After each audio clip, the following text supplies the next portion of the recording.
OS. And so how ironic, right? We should have been impressed by the Malolos Constitution in the Philippines and arguably have allowed them to have the same form of government that we have, right? The whole white man's burden thing, they're modernizing their government up to, equitable with ours. But of course, our leaders contended, no, don't be silly, Filipinos. You're not ready for self-government. So you're not ready for that type of government. So we denied the Malolos Constitution, and we stayed there until 1946. And we kept key Americans in key positions, including having American William Taft write a constitution for the people there in the Philippines, as if it were in his power and his discretion to do so. So then also in this picture, you see Antonio Maceo and Jose Marti, Cuban independence leaders on the far left. That was the hated Spaniard, Valeriano Weyler, next to them. And then, of course, there on the far right, you have the presidents, Cleveland and then McKinley.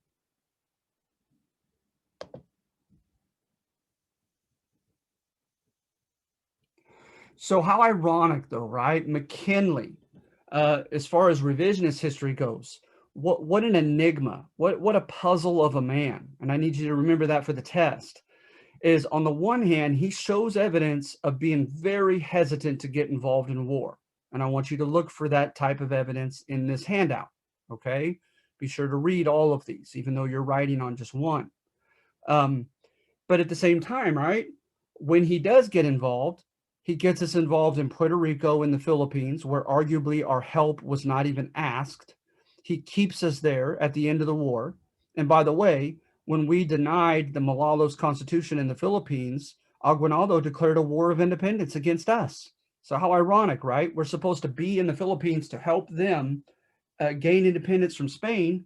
And instead, we refuse to leave at the end of the war, and they fight against us as the colonial bully in their archipelago of islands.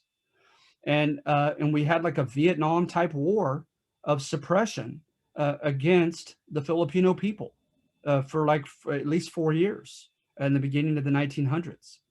And so, McKinley is behind that. So who is this guy really? And then also, his ultimatum to Spain. He arguably should have known that ultimatum would and could not be met by Spain. So for a dove, an alleged dove who didn't want to go to war, who didn't want to be dragged kicking and screaming into war, why would you give an ultimatum to a country, right, that that country can't meet? And like I mentioned with that ultimatum, right, that the decolonizing countries had to agree to the terms.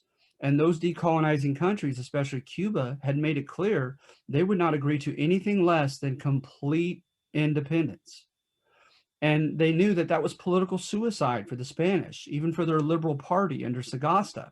They wanted to grant rights and freedoms and a compromise with these island peoples under Spain. But there was quite another thing to just let go of the colonies and let them free. It was a matter of prestige and tradition and economics, etc., in Spanish political tradition. And not to mention, there's a thesis that's rather simple, but I think worth mentioning, that in the 1890s, with all these beliefs that were going on, with all this, geopolitics and aggressive foreign policy and wars going on at the turn of the century of 1900, that there seemed to have been a spirit of that age, a zeitgeist, right? Zeitgeist, a spirit of that age, a zeitgeist. And that zeitgeist was very much permeated by machismo, that if you wanted to stay as an elected official by your countrymen, you had to appear aggressive, manly, virile, strong, right? And that it arguably it was political suicide to just let go of a colony in this decade, which we were asking Spain to do.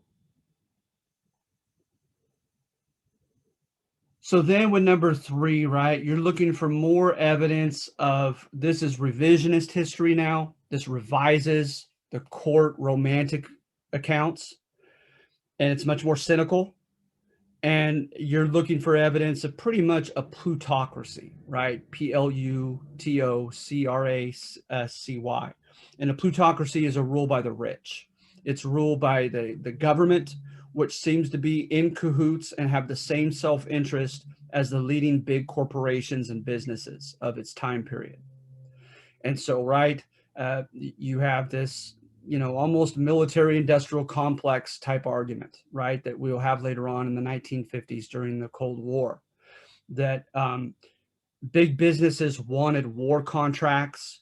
They wanted to dump their commodities into foreign markets. And so hence it was to their economic benefit for our government to be more aggressive in the world and to impose its will on these other countries, right?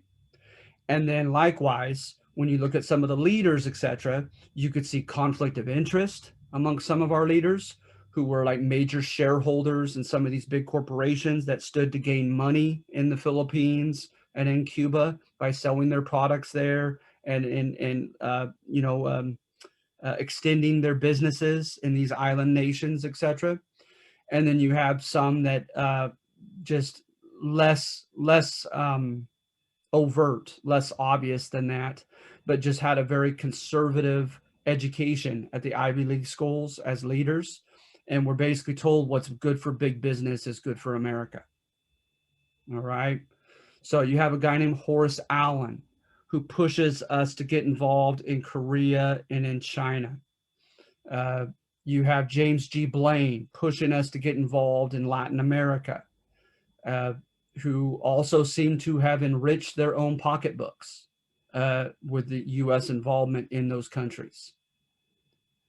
A lot of American corporate farms and ranching and cultivation of a tropical crop made a lot of money in Puerto Rico at the end of the Spanish-American War, and also in the Hawaiian Islands, right? And in the Hawaiian Islands, you get that same narrative, that same revisionist narrative of the government just condoning and supporting big businesses just throwing their weight around in these small countries. And so we were known as the Haole, right, in Hawaii, Haole. So the Haole came first as missionaries in the 1820s through 40s. Then their kids and the next generation seem to have been more business oriented than their parents, who seemed to be more as missionaries, religious missionaries. The kids like Castle and Cook and these other big corporations were formed in the mid to late 1800s in the Hawaiian Islands, and they took control of the sugar industry in the Hawaiian Islands. They applied pressure to leaders like Kamehameha III and Kaluakua II, and got them to make big concessions and buy and selling lots of Hawaiian land to these Haole American corporations that were making a killing off of the sugar industry and using these coolie laborers out on the farms to cultivate the sugar and refine it. Then you have, a convenient pretext for the U.S. to get involved with Liliuokalani. Queen Liliuokalani in 1891 came in and said she was tired of her uncle and her brother being puppets to U.S. corporations. One of them, Kaluakua II, had instituted something called the Bayonet Constitution. And that constitution, they argued, was at the end of a bayonet, at the end of a sword, of a gun, right? That it was by force and by threat thereof that he gave lots of land. He gave cabinet powers to the Haole leaders, like a guy named Lauren Thurston, Thurston. And she resented that. So when she came in 1891, she did away with the Hawaiian Republic and established her own more traditional constitutional monarchy. And Lauren Thurston and others traveled to the U.S. and asked President Benjamin Harrison for his blessing for a coup, right? A blow to the state against her. And they received what they asked for, albeit it was indirect. Benjamin Harrison, as president, would not meet with Thurston himself. He wanted arguably plausible deniability to say that he had never met him, but he sent someone to him there in D.C. telling him, you have the sympathy of the U.S. government. And that's all Thurston needed to know. So Thurston started having these illegal meetings, right, for the overthrow of Queen Liliuokalani there in the Hawaiian Islands. And so he and others were arrested. And when they were arrested, the Secretary of State, or Secretary of the Navy, Benjamin Tracy, and the American ambassador to the Hawaiian Islands, John L. Stevens, got the Navy to release the Marines from the USS Boston, and they were sent into the Hawaiian Islands, contending the 5th and 14th Amendments, right? That they were there to protect Americans' lives, liberty, and property against this so-called tyrannical queen of Hawaii, Liliuokalani. And so she was not about to have a civil war for her own power. So she told famously a crowd of Hawaiian Polynesian people at her palace that she did not want a single drop of blood on behalf of her maintenance of power, and that she would deal with the U.S. diplomatically. And she tried to, and it failed. And as you, of course, you know, not only did they refuse to help her get back to power, and they condoned and kept troops there for the return to a Republican form of government, but also ultimately it wouldn't take much longer, and they would the U.S. both houses would approve Hawaii to be passed as a new state. So a lot of revisionist information on number 3, right? A lot of just information that suggests that our leaders were out for the profits of big business.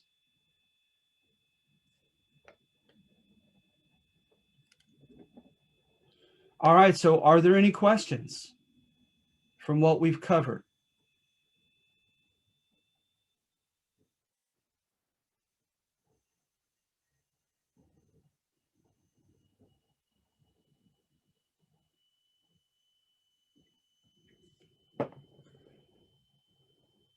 So you guys feel a pretty decent command over this material, and you guys, I'm sure you have it by now. You guys are, I could tell from your writings, you know, that you're plenty intelligent to discern what you're reading, and I'm just wondering if you've died of boredom by your silence here. Hope I haven't killed any of you off. No, I'm still alive at least. Thank you, Christopher. All right. So anybody else? Anything else? Aaron? Anything? Yeah. No, I mean, it's a little confusing. I have to read it sometimes a couple of times over. Yeah. But yeah, I mean, I kind of got it. Good. Yeah, you just got to remember, you know, I'm the one that's getting paid to know this stuff. And so, you know, I've been doing this for 16 years now, since 2004. And so I'm the nerd who's been paid to read the books on this stuff. And so you're not supposed to get all of this, absorb all of this, and, you know, especially immediately. And, you know, I get it. I remember, you know, as a history major, taking courses in other subjects, etc., that I had to pass. And sometimes it was very difficult for me. But I know you guys are plenty intelligent, just a matter of taking the time and the discipline and reading it. I know it's a lot of data. This one's one of the most, I would say, most factually rich topics that we cover. There's just so much that happened, you know. So don't be hard on yourselves. You guys are plenty intelligent. You're doing well. You just got to take the time to look through the material. And I hope that you guys have learned something.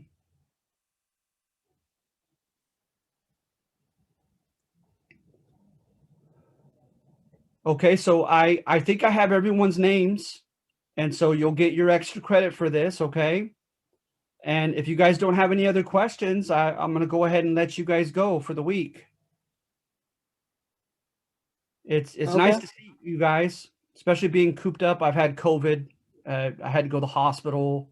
It was kind of dramatic. But it's nice to somewhat join the real world and see some other human beings outside my house. Are you feeling better? I am, thank you. Yeah, it was mainly my lungs. My breathing got really low. But yeah, thank you for asking. I feel much better now. That's good. Thank Yeah, you. that's good to hear. And thank you for the videos you made. Yeah, Welcome thank back. you for those. Thank you, you guys. I mean that. Like I said, it does me well. It does me well to see you guys and make at least a little bit of contact with you. So I hope you guys are doing well, and we'll go ahead and call it a day. Okay. All right, thank you. You got it. Thank you. You guys have a Thank good you. week. Okay. Thanks, you You too. Thank too. you. Appreciate it. Thank you. Take care. Thank you. Too. Hope you feel better. Thank you. I appreciate that more than you know.